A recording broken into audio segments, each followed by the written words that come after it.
Hey everybody, welcome into the back room. I'm Andy Ostroy. Excited for first-time guest today, Maura Gillespie. We shall get to Maura in just a second, but first, thank you for tuning in. We appreciate you listening, and we'd love to hear your comments. So email us at backroomandy@gmail.com and or post on our social media, and we'll read some feedback next time. And if you like the podcast, please follow or subscribe and rate and review, and you'll be notified every time we post a new episode. So let me tell you a little bit about Maura Gillespie. She is the founder and principal of Bluestack Strategies and is a communications professional with expertise in strategic messaging and media training. She previously served 12 years on Capitol Hill as press advisor to former House Speaker John Boehner and as deputy chief of staff to former Congressman Adam Kinzinger. She is a recurring guest on CNN, MSNBC, CBS, Bloomberg, and Fox News. Maura, welcome into the back room. Thanks for having me. It's good to be here. So I had a whole plan to start off with some macro Republican Party questions, and then last night happened, and I was like, all right, can I do that second after that? No, we got to go straight to the debate. So give me your take on the debate. It sounds terrible to say this, but it was horrible, disappointing, and embarrassing across the board from start to finish. I really was so disappointed. I think anyone who watched it who was hoping to get something out of it, unfortunately didn't. We didn't hear anything forward-looking. No plans were explained to us about what or why these two wanted to be president again. They just really just told us why they were both terrible presidents. That's all I heard last night. I got to push back a little bit. It was a tough night for Biden for a lot of reasons. Let's establish right off the bat, Joe Biden is old.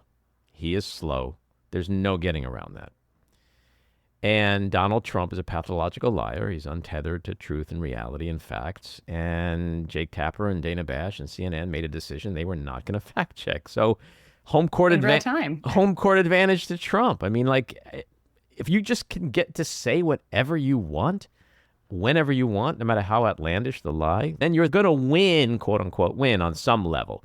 But I think the problem for Joe Biden was, A, he didn't come out and say, I got a cold, so if I sound like shit, that's part of it. So that might have set a different table.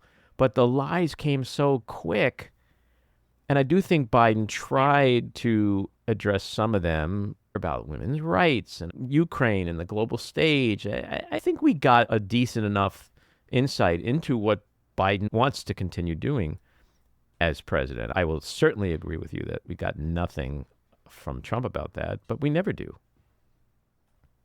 Right. And I to your point about the lies, it's so hard. And I just to speak from my time on Capitol Hill, what sleep I did get, I wake up and think, what did I miss while I was sleeping? And that to me is because, one, if we replied to everything that Trump said, that would be my full-time job, because it's so impossible to keep up with his shenanigans. I mean, really it is. So I don't fault President Biden for not being able to capitalize on every lie that Trump said. I do think that there was something that should have been done there as the moderators, that in real time fact checking, or have something, a banner underneath.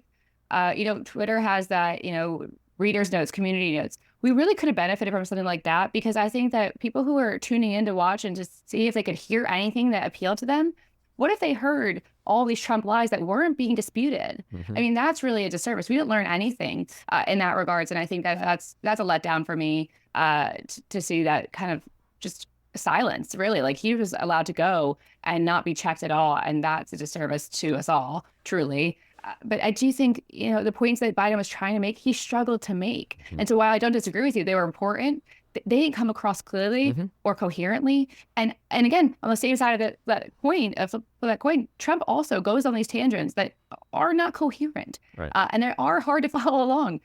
So I just think that this is a bad look for us, not only here in this country, but on the world stage. It's a bad look that these are the two people vying to be the leader of the free world, but not telling us why they want to be leader of the free world. We learned none of that last night. Why do you think the strategy for Tapper and Bash was to be hands off?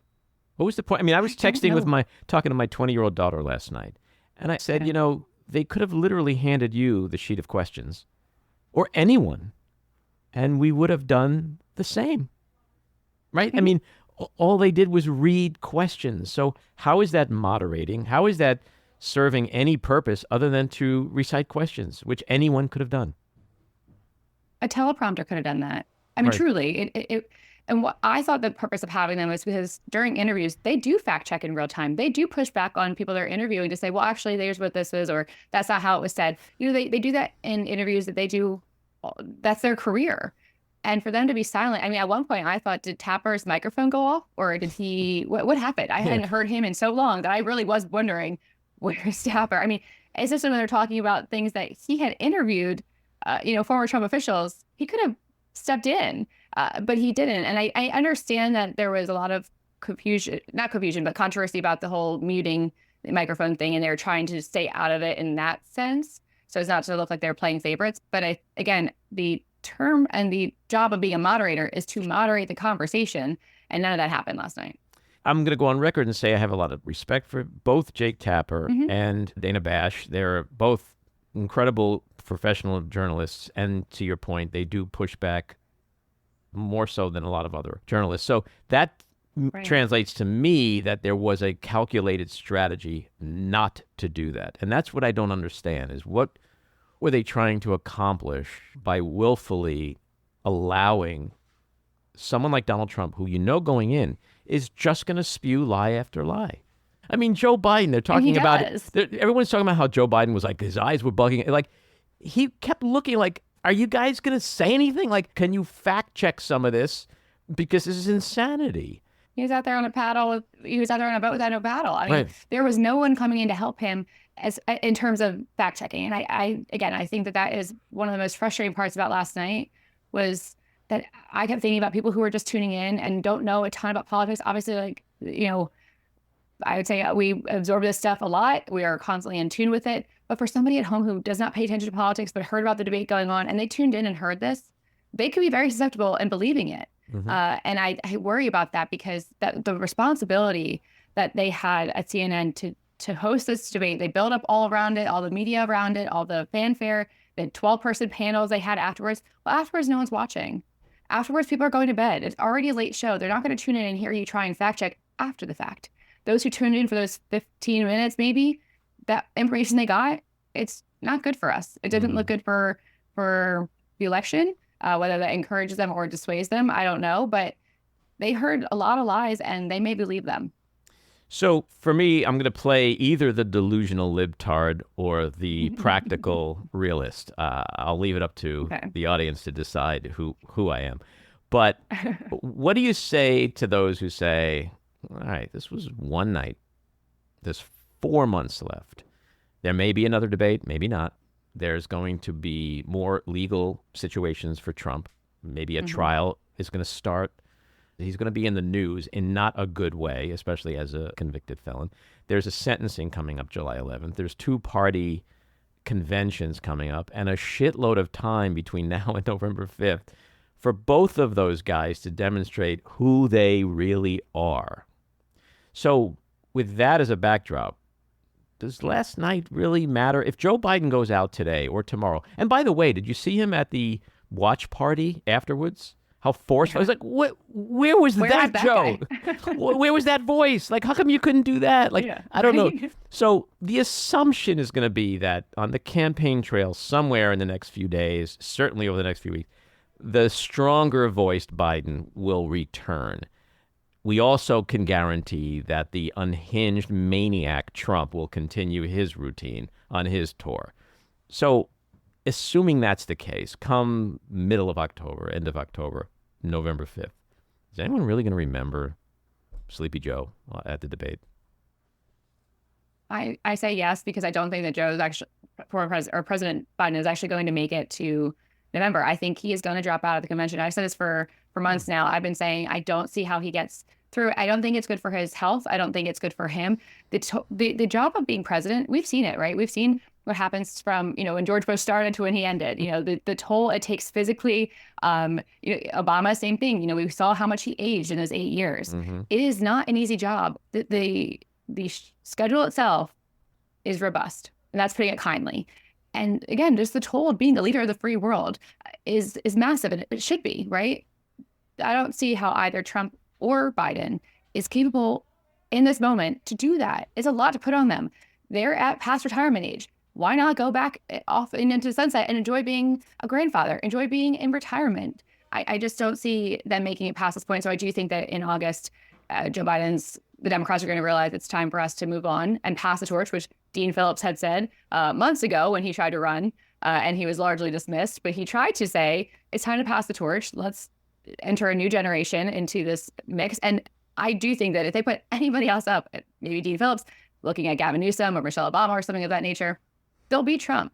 But if he decides to stay in it, which I don't think he will, but if he does, then it comes down to looking at the vice president picks. Because when you have a 79-year-old or 80-year-olds running for office, you have to look at who the second in command is going to be and who they have. That can make, I think in this election coming up, the vice president selection will be more important than it ever has been before. Sure. That's another thing that's going to happen soon. And that could be a big factor, not in normal times, but to your point, now. You know, we don't know. Something can happen to Donald Trump. And if something happens to Donald Trump after he wins, his vice president is the president. So if he names my pillow guy or somebody else, Vivek Ramaswamy. Yeah, like, I mean. Lord help us all. Yeah, so there's so many things like that. Look, I agree with you. There was a moment last night when I was watching him where I thought him say to himself, I'm so done.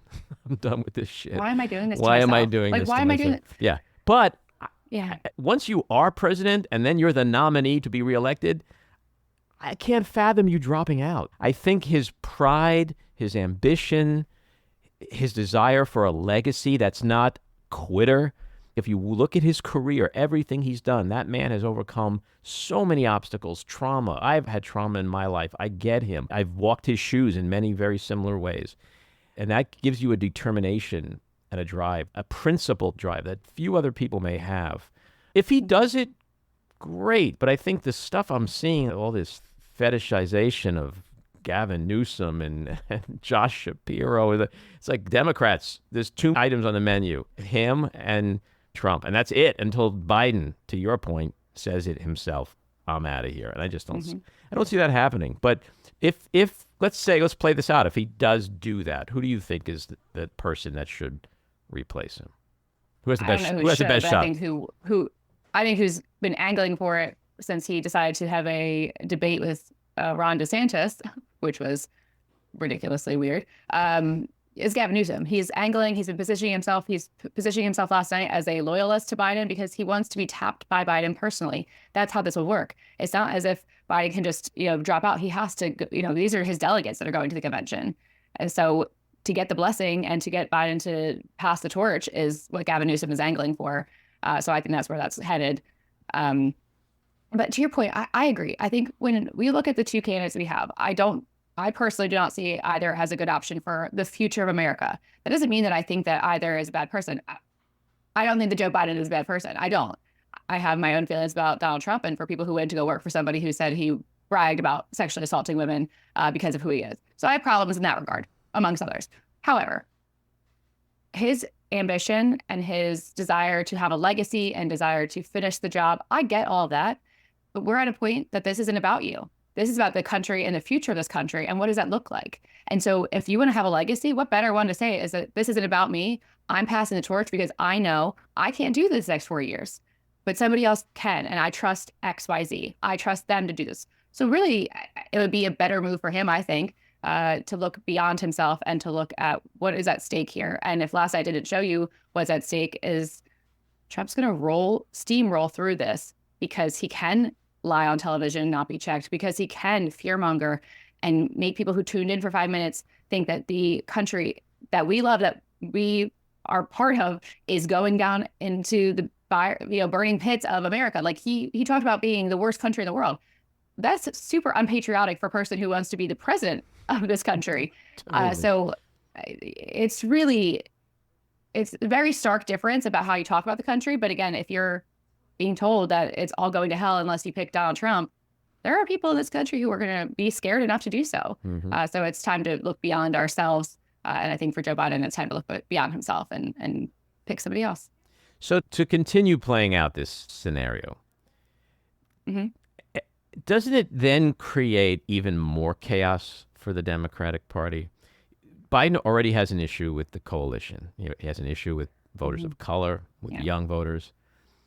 So you can't pick Gavin Newsom if you don't pick Kamala Harris. That would be suicide for Democrats. If the black community isn't on your team now the way it was 4 years ago, it sure as hell ain't going to be on your team if you say the black lady's got to go, right?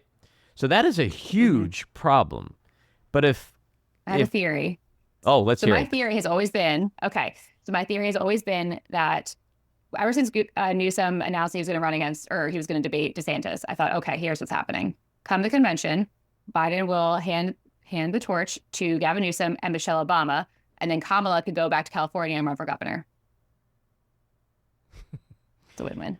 That's interesting, and maybe Aaron Sorkin will put that to paper one day. But the more likely, I know it sounds outlandish, but that's what I've been saying. For I like this is my. I have a left brain, and I appreciate that. But I just think in practical terms, it's got to be Kamala Harris, and if it's not, that to me is an even bigger problem than Joe staying on the ticket. She wants to be governor of California. But it's not about what she wants. It's about the disaffected voters of color who already feel marginalized and disaffected and disrespected. I like Kamala Harris. I think America is damn ready for a black woman president. But I don't know. It's a mess. It is a mess. I like Joe Biden. He's a good man. He's a decent man. He's probably the most productive first-term president, at least in modern history, if not all of history. What he's done, even on a bipartisan level, in this toxic climate is a miracle. But you saw it last night. He is way older than he was at the last debates, and it is an issue. But that's the choice, right? We're not little children. We're grown-ups.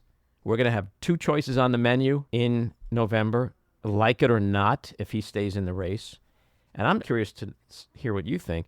If voters will just be like holding the nose and doing that lesser of two evils thing or whatever they need to do to say, I can't have the other guy be president again. He's going to burn America to the ground. Do you think they'll ultimately get there? That's what it ends up being, these two as the choices.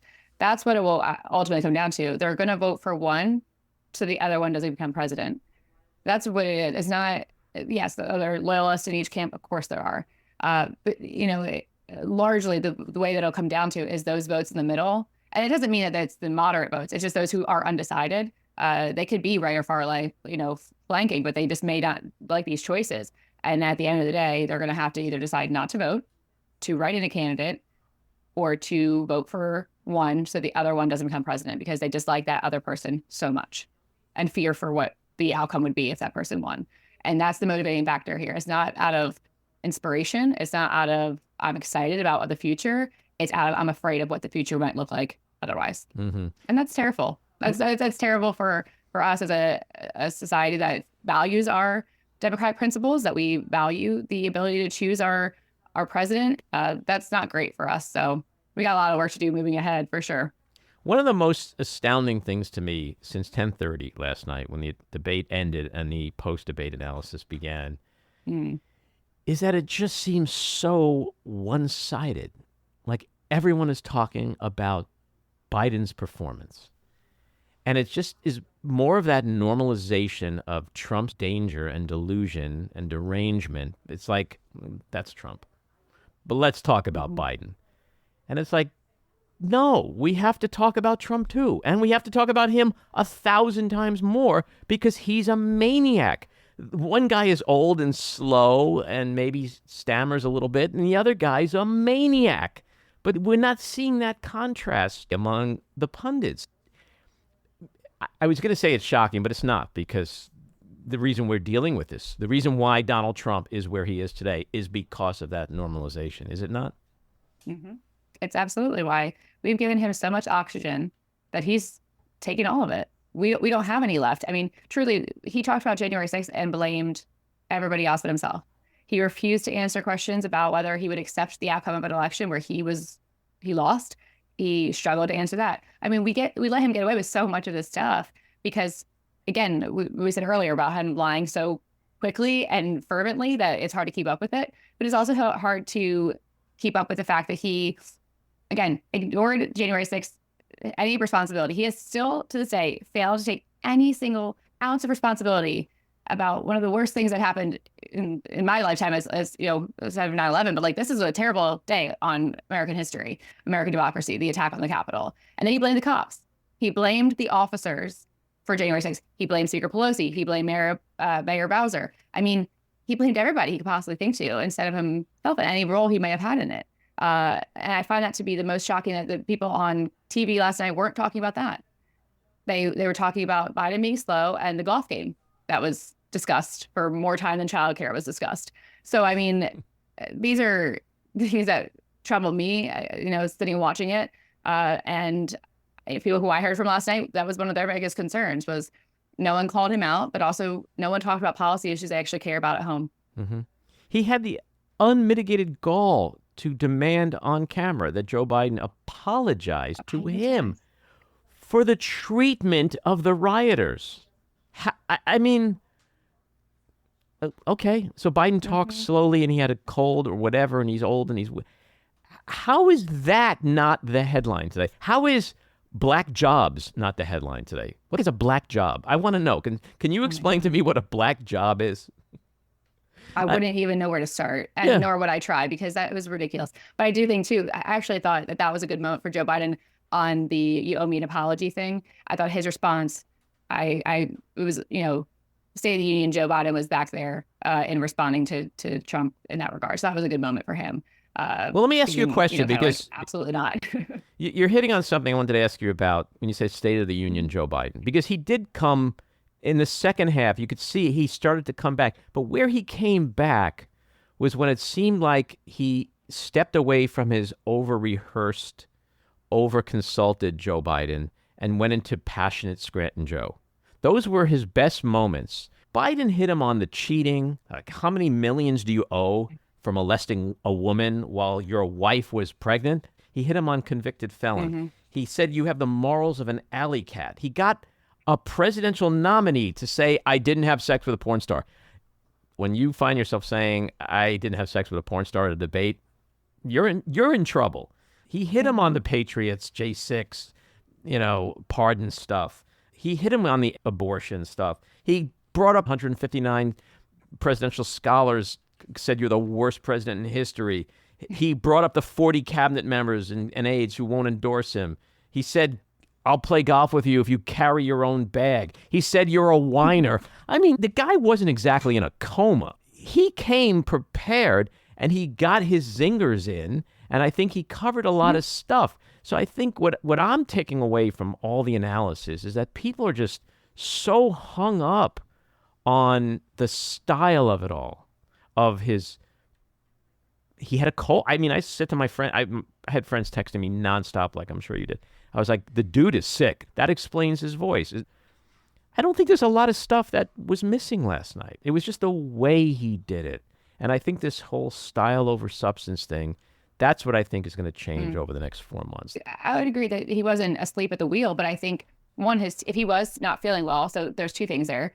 I don't disagree with you. It sounded like he was sick. Why didn't his team say something earlier in the day when they were doing all of the circuits they were doing? Any one of them could have mentioned it. Also, they've got several former Biden officials that are on every news network that could have said something then during their coverage or their pre-debate coverage.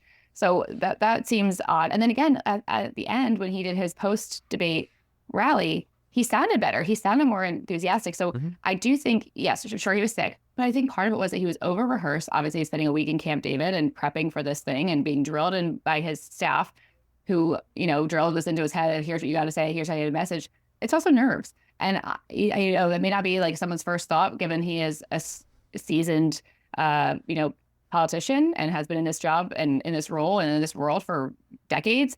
But I do think he understood how big this moment was. And again, they asked for this debate, so the gravity was really on him to form. And I think it sounded to me like he was nervous that he was going to mess up. And again, across the board, that doesn't inspire confidence. And while it's people like us who have already seen and know the difference between when he's on fire and when he's, stumbling through it, we can kind of parse through that and realize, okay, this is a one-off or whatever it may be. Again, it's the people at home who tuned in for all of 5-10 minutes, and that's what they saw. What Donald Trump's lies were not being checked, and Biden was stumbling through some things. So if that's all I saw, that doesn't bode well for us. And I think, again, it's incumbent upon all of us as voters, but to do our homework and to really look at different sources to get a full picture of what's going on. But it's also on those who are in the media and journalists and to deliver the news and not just focus one-sidedly on either thing, and to your point earlier about how all of last night's coverage, post-debate coverage, was about his stumbles and he's too old and now everyone's freaking out. Everyone's in panic. Well, where were you all planning ahead for the last 2 years? I mean, this isn't something that's new. You knew his age. I don't understand why all of a sudden tonight is the moment you're like, oh no, maybe it's not going to work out for us. I find that to be very discouraging. We have as somebody who was on staff. Like, I don't get that. We have Michael Steele on here all the time, and he was on recently, and he said something like, he was old when you voted for him. He's not going to age in reverse, right? And I try to remind my friends all the time. I'm like, guys, you had a choice between Biden, Harris, Buttigieg. You had 15 choices. You chose Joe Biden. And he was old then, and he's old now. And that's it. But the thing about the cold, think about what if Joe Biden had put out a video at 5 o'clock and said, hey, folks, Grant and Joe here.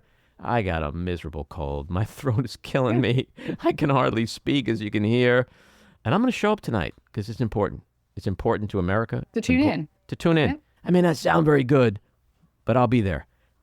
Who the hell didn't tell him to do that? Or at the very least, put out something that he's got a cold. Like, why not say it in advance? I don't know. Like, I don't get from a strategic standpoint how this thing was put together so poorly.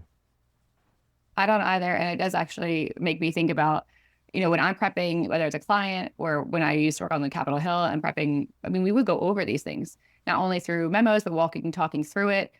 So again, if you spent a whole week in Camp David preparing for it, what were you doing there? What was the staff doing? And to, talk about the cold, that was an easy thing they could have done on any platform. They have all of them. So putting up a video ahead of time to encourage people to tune in, but also to show us that his voice was like that before, Yeah. How about this? How about you want to appeal to working class voters? You want to appeal to voters of color? How about the minute you step onto that stage, you get to that podium and you go, folks, I sound like crap. But as you guys know at home, sometimes when you get up in the morning and you feel like crap, you got to go to work because you have to. You have a job. You have a job to do. How was that not the plan? I'm showing up for you. Yes. Yeah, I'm showing up for you. Yeah. It's really not that hard. And it doesn't, again, we're sitting here going on different ideas. It's not that hard. Any consultant could have come up with that. Any person on his team should have come up with that. And it's a failure of staff who are, I will say, again, as a staffer, I don't like to throw them under the bus, but this is a failure on their end as well. Totally. It's not, I'm not saying that they need to take all the heat, but they do in terms of preparation for the questions and in preparation for what we knew was going to be his voice. That they then 20 minutes in said, oh, by the way, he has a cold. No, you're too late. You're too late. You've missed the window and you could have done something about it because you knew this going into it. You knew this ahead of time. Why not think strategically? And unfortunately, a lot of people are very reactive and not strategic. And that's where you see a lot of these missteps. Well, we're certainly going to see over the next few days how he responds, how he acts, what the polls are like. But I want to ask you, one of the things that I factor into the next 4 months is endorsements, things like that. Your former boss, Adam Kinzinger, this week came out and endorsed Joe Biden. Not a total surprise, but I think a powerful move. I think there's more to come, probably Liz Cheney and others. What do you make of that in terms of the overall impact these next 4 months versus the debate performance? Like, is that just another thing that could cancel out or outweigh last night? So it doesn't really, I find that endorsements, sure, they're great, but they don't really mean anything because what it comes down to is the people. They're the ones that are going to vote you in. And if the people who are already supporting Biden, like Adam Kinzinger, then they're going to still vote for Joe Biden. That's great. But it really matters. Does it impact anyone at home? Does it impact, people who are on the fence because they're Republicans, but they're really worried about abortion rights and the women's rights and women's health and women's freedom to make their own medical choices? Does that move the needle for them? I don't know. And I would probably lean towards no, because it comes down to messaging. And the more that these Supreme Court decisions are made and states come out and make their own rulings, that's going to sway people. I know we got into a little bit on the debate about, women's rights, but that to me is going to be one of the biggest factors, a sleeper factor for people, because women, especially Republican women, are not outspoken on this issue, but they care deeply about it. They care about what happens in childcare. They care about the fact that having a child is super expensive, and now you're adding even more restrictions on women's ability to access medical care. So that, to me, it comes to the voters. It doesn't come from endorsements as what's going to make or break, the 2024 election. Well, I think you're 100% right on reproductive rights, and I was going to ask you about that because there's no way anyone can walk away from that debate and go, "Oh, my rights will be better protected if Donald Trump is president." He took credit again for Roe v. Wade. He made it sound like it was a great thing. He lied that all the legal scholars all wanted to overturn Roe v. Wade, including Democrats. But if suburban moms, moderate Republicans, independents, watch that debate and watch those moments when he was talking about abortion, I think you're right. I think that's the kind of stuff that's really going to move the needle. Yeah. So do we really need to just filter out all the noise and focus on what things like you just said, which are going to be the real determining factors of this election? The core issues are what's going to drive people to the polls, to the ballot box. That's what's going to drive them. It's not going to be a debate like this. It's not going to be the outlandish crap that Trump says every day. It's going to be what happens to my rights, especially when you're talking about half the population, which are women, and those being infringed upon. And now we saw that leak, from the Supreme Court, where Justice Alito basically said, well, the law doesn't cover situations where women's risks to women's safety and or could result in death doesn't get covered by the law. So when he did the dissenting opinion, which was released, he basically says that us as women dying during this isn't covered by the law. So, basically tough. So that's really, I think, should be highlighted by Democrats to push out to suburban women and to families who, if there's complications, that their wife may die, and that's okay because it's not covered by the law. It's not okay. And those are issues, again, family table issues, abortion, women's rights, inflation, economy, grocery store prices, all the things we touched on last night, glossed over because of the antics and the golf and this, slow lies here. Those core issues, I think those three are what people are going to care most about. And, obviously security and safety. So fear mongering aside, that's what people care about. And those are the issues people should hone in on if they want people to turn up for their candidates. Mm-hmm.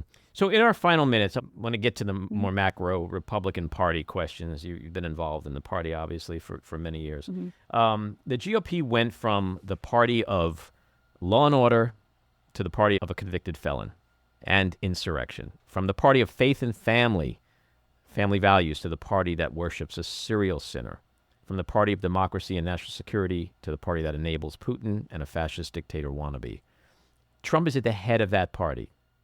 What happened to the Republican Party, and can it ever get back to the days of your former boss, John Boehner, Adam Kinzinger, Kemp, Reagan, etc.? Mm-hmm. So it's chock full of contradictions, right? I mean, we have this fringe of the party that purports to be super pro-life and Christian and super religious, and then they're idolizing, which you're not supposed to, don't false prophets, but they're idolizing somebody who has more or less broken most of the commandments that they purport to abide by and believe in and live their life by. So it's very, again, chock full of contradictions. We've lost our way. The reason why I'm a conservative and why I maintain to be a Republican is because I believe in a smaller, more accountable government. And when it comes to some of the things that they've chosen to be hypocrites about, again, with women's rights, nothing says big government like telling half the population you don't get to have medical freedom. Right. So they're really stepping on themselves, and they've failed to message because they're so concerned with their far right fringe beliefs. We've lost our way. We used to believe in America being, the world's biggest friend to everyone. Foreign policy was our bread and butter. That's what we did. I mean, we were always supporting our military, our law enforcement, and now you see us turning on them. And it does. And I say us and as this fringe of the party, because I'm still going to be Republican. I'm not going to change. I didn't change. My core values did not change. My core principles did not change. We have a charlatan who is purporting to be the leader of this party, but he doesn't even know what we stand for. And it's going to take a while to get back. It's not going to happen overnight, but it's going to take a while to get back. And the hypocrisy on issues goes both sides, right? Like we see it on the Democrat side as well, hypocrisy and contradictions about issues. But at the core, Republicans are lost. And, I'm going to stay in it because I don't think you just abandon ship. I'm not necessarily going to engage with, the MAGA world. They don't necessarily love me, and I get that. That's fine.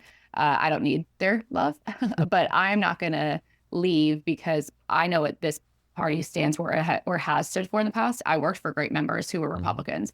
I worked for people who understood the compromise is not a dirty word. It's how we get things done. John Boehner always believed in taking a small step forward, was still a good step forward. Let's do it. He wasn't, shy about that. And I respect him for that. And I think we need to get back to this, ability to work across the aisle and not be so polarized, but we are. And largely Republicans have a lot to do with that because we've let Trump take the microphone and speak for us. And that's a real travesty for us. So my last question. It's going to be a while. We'll be back. I hope so. And I say that as a libtard. So you worked for John Boehner, Speaker Boehner. He was pushed out by the, whatever you want to, fringe you want to call it, replaced by Paul Ryan. Now we have Mike Johnson, who recently made his ass-kissing pilgrimage to Mar-a-Lago to do the same thing that didn't work out so well for his predecessor, Kevin McCarthy. Was your former boss, John Boehner, and Paul Ryan the last of the sane Republican House speakers? Yes. And I think John, obviously I'm biased, so I'll just put that out there. I'm completely biased. I think Boehner was, doing the right things for the right reasons. It's a Boehnerism. Do the right things for the right reasons, the right things will happen. And I do believe that he tried to follow that through with making, and deals is, again, this is what we should want our members of Congress to be doing, working across the aisle, working with members of other parties to get something done that benefits the American people as a whole. And we instead have people who are just solely focused. In the case of Kevin McCarthy, he's always wanted the gavel. He was not going to stop until he got it. And then he sold everything to get it and realized that backfired. So it's not really surprising what happened there. And I think Speaker Johnson he has no leadership experience. So this is being thrown into the deep end and trying to learn how to swim. He has tried to do some things that I think, again, trying to do the right thing, finally getting that out there because he knew how important it was after seeing and going and learning more and getting those briefs. But the Trump hold that he has on this party is really undermining our ability to get anything done. And we've seen that. But the reality is that Trump's not going to live forever. So what replaces him? Is it somebody else? I don't think so. He's not going to let a VP pick be somebody who would in any way be an heir apparent. He doesn't want somebody who could possibly threaten his hold over this party. So until, and I don't mean to be morbid, but until he dies, I don't know how to shake the Trumpism, the MAGA world, because after he's gone, the people who came out to vote for him were sometimes, in many cases, first-time voters. So will we still have them in the Republican Party? I doubt it, but it depends on who takes over and what's left of it, really, what's left to salvage from the Boehnerland people like myself or the Paul Ryan world, or that's, what's left after that, because who also would want to get involved in this? The polarization, but also the toxic way we look at politics. Everything we do is through a political lens. Mm-hmm. People are scared to take a left step because, they're going to yell at for not taking a right step. I mean, at this point, we have let it get so bad. I loved working at the Capitol. I loved working on Capitol Hill until I didn't.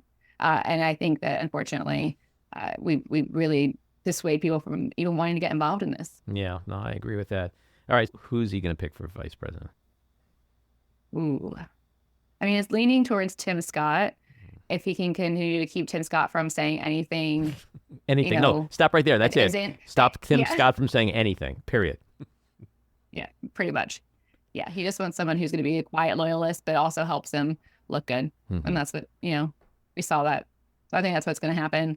If he picks Vivek, I said this to a friend yesterday, if he picks Vivek, I'll know that he doesn't actually want to win. So, or he got bought, got paid. Right. All right. My last question is a window into the soul question. What better way to get a window into someone's soul than music? Tell me your top 5 musical artists of all time. Of all time, that's my favorite song ever is Into the Mystic by Van Morrison. I could probably listen to it on repeat. Mm-hmm. So I love that one. I really like Hosier. I'm going to go down an Irish route. I'm going to like Hosier.